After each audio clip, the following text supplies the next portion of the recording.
Well, good evening and welcome to Tucker Carlson Tonight. Today, the Inspector General's office over at the Justice Department announced it will be conducting an inquiry into the FBI and DOJ's pre-election investigation of Hillary Clinton's emails. Remember that? Well, in a minute, we're going to talk to a former official in Eric Holder's Justice Department about what they're doing and why. Later in the hour, we'll also talk to Charles Krauthammer about BuzzFeed's publication of an unverified anti-Trump dossier. Does it expose a deeper rot in the American press? But first, we're joined by former DOJ spokesman Matthew Miller. Matthew, thanks for coming on. Thanks for having me.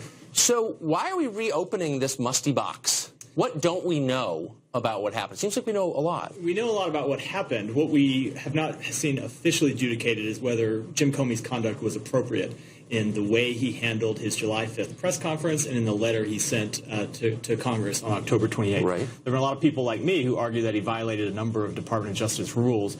First, by speaking publicly about Secretary Clinton and condemning her conduct when they weren't going to bring charges. And then later by sending that letter to Congress so close to the election, which violates long-standing DOJ guidelines. So it's the Inspector General's job to look at that and then pass judgment on whether what Comey did was appropriate or not. Okay. I mean, I think that's not a crazy point to make in that he basically passed judgment on Secretary Clinton's behavior and she wasn't allowed to respond. So I think it's okay to say, you know, what was that?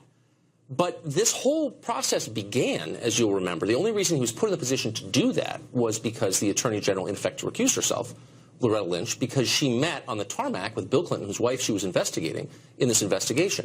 From what I could tell from the announcement of the IG report, that's not even mentioned as something they're looking into. How can you skip that? So it's a good question. I mean, and she did sort of recuse herself. I think there are questions for the Attorney General too. I'm not going to stand here and defend her.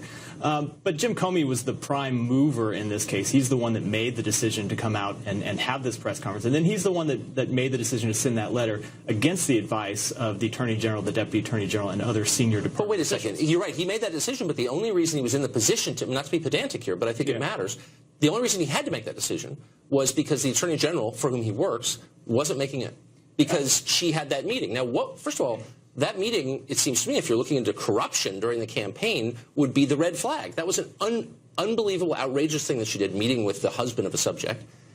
Why wouldn't you look into that? I don't want to think this is partisan, but that makes me think it is. So I think there are two things here. One, there is a question of whether the investigation got the right result. And the Inspector General doesn't have purview to look at that. And so he's not looking at that. And he's not looking at any questions. You know, he's not going to look at Jim Comey's motivations in the same way he wouldn't look at Loretta Lynch's motivations. You know, they're not questioning whether in taking that meeting with Bill Clinton, it then led her to steer the outcome one direction. That's not in the Inspector General's case. Why? Because it's not what the Inspector General does, and there have been no credible allegations of that. Well, sure, of course they're credible enough that the Attorney General says, well, I'm backing off from this investigation personally. Yeah, but when you have a unanimous recommendation from all the career officials, both at the FBI and at the Justice Department, that there shouldn't be any charges brought, that really was put to rest. What remains open, at least in an official standpoint, is whether Comey acted appropriately. And yes, the Attorney General had somewhat recused herself, but that doesn't give Jim Comey the right to then flagrantly violate all the rules. Again, you have the right to have that opinion. I don't think it's a crazy opinion. I'm talking about the investigation announced today, whose only purpose, and you know it as well as I, is to discredit Donald Trump's victory in the presidential race. The point of this whole thing is to say, look, there's a cloud over it. It was unfair. That's the point. And why is that a point that Americans should pay for with their tax dollars? So I think there is a cloud over Donald Trump's victory. I think there are questions about the legitimacy of his presidency. But I don't think that's what the Inspector General is looking at. I don't think that's why he's doing it. In fact, if you look in the same announcement today, there are several things he's looking into that go to Democratic officials. There's a question, I think an unfair question about an official who Andrew McCabe, the deputy FBI director. Andrew McCabe, he's looking into that too, and whether he should have appropriately recused himself. So he's looking at things really on both sides. But the point, look, okay, so I'm glad you conceded you think that Trump is potentially illegitimate. You tweeted this today. You said, was Trump duly elected? Of course he was. Was the election free and fair by typical Western democratic standards? Absolutely not. You said, again, I'm not sure why it's not okay to question Trump's legitimacy. He was elected, but it wasn't fair and square. In what sense was it not fair and square? And why would you write something like that as a former public official? It wasn't fair and square in the sense that you had the intervention of the nation's top investigative official, Jim Comey, 11 days before the election. That clearly had an impact on voters as they went to the voting booths.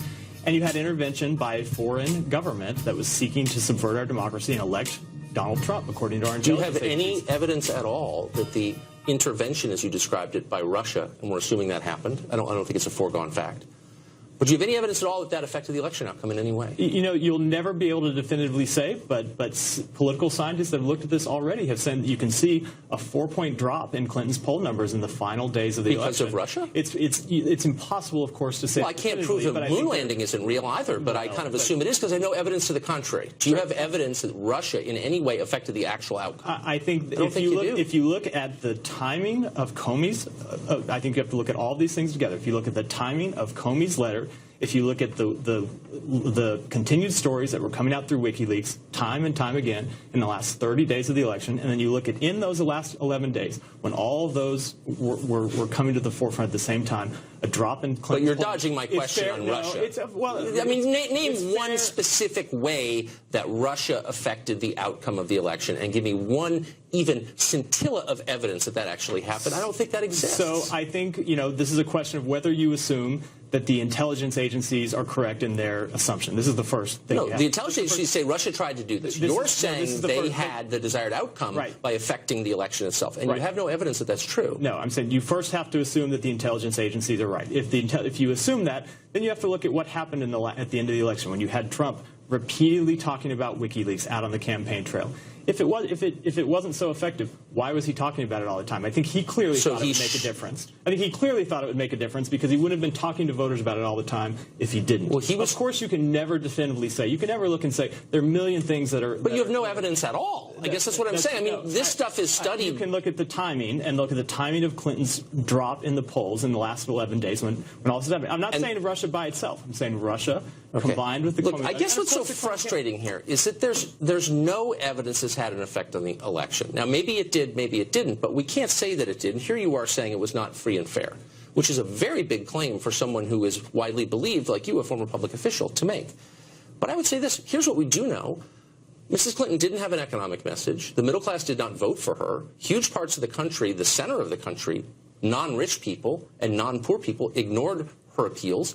Wouldn't it be more fruitful if you're a Democrat to say, like, let's get an economic message. Let's listen to the middle class. I think it's possible to believe two things at once. I think all of those things are fair criticisms. I think you can point to mistakes that the Clinton campaign made. Many Clinton campaign officials have come out and said that after the election.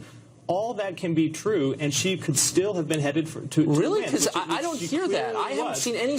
You're a smart guy. I saw their former spokesperson on TV earlier today. Where's yes, the look? Mistakes. I'm not a shrink, so I hesitate to make a diagnosis of you or your party. But I see a group of people enraged and in deep denial and casting about for an explanation that doesn't implicate them. That's what I see. Do you see that? No. You don't see that? Of course. What I see, when I talk to Democrats, I see Democrats all the time who talk about mistakes that the Clinton campaign made. They talk about the message wasn't clear enough. Like I said, the Clinton campaign spokesperson was on television today saying that. I just said it a minute ago. That doesn't mean... You're blaming the system. It's not free and fair. Russians under the bed. It's Jim Comey's fault. I just said they made mistakes, but they made mistakes, and they still were headed to. But let's leave that aside for 1 second. It's still the fact that we're debating whether Comey had an impact or not. We should never be having this conversation. Okay, but the election was 2 months ago, and today we have a new investigation into this whose only purpose is to make Democrats feel like, you know what, it's not our fault, it's Jim Comey. Let me ask you one last question. Do you think Jim Comey acted, and you spoke for the Justice Department, acted in a way that was motivated by his personal politics? If you mean partisan politics, no, I don't. I actually believe Jim Comey is a man of great integrity. But he needs to be investigated by the Inspector General. But I think he believes so much in his own integrity, it crosses the line into self-righteousness sometimes, and it leads him to make the mistakes. Well, he's not the only one in D.C. That's true.